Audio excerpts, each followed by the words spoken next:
Now, developing news, a legal victory for Sandy Hook families. Connecticut's highest court says they can take gun manufacturer Remington to court. The state Supreme Court's 4-3 split decision released today overturns a previous ruling which said the gun manufacturer could not be sued in connection with the school shooting. Channel 3 New Haven Bureau Chief Matt McFarland has been covering this story. He's live now with all the details. Matt?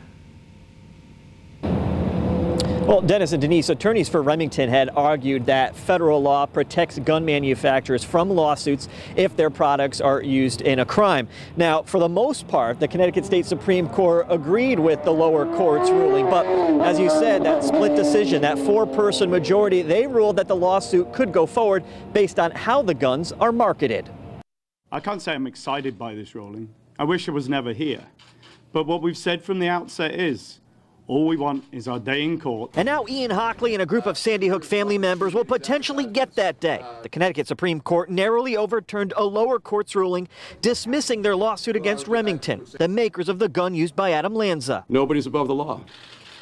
Nobody is above the law. Connecticut Supreme Court agreed with the lower court's ruling dismissing the family's claims challenging the federal law protecting gun companies from lawsuits. But it ruled it would allow the wrongful death lawsuit to move forward based on a state law regarding unfair trade practices.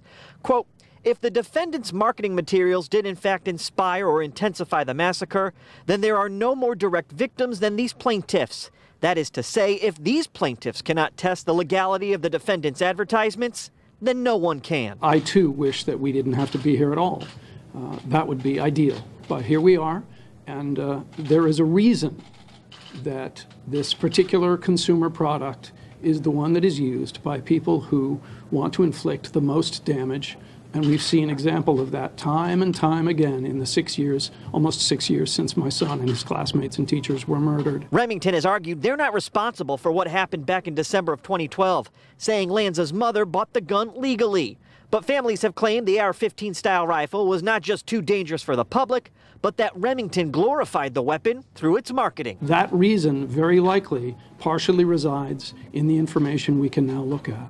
It partially resides at the feet of the manufacturers and their advertising and marketing policies.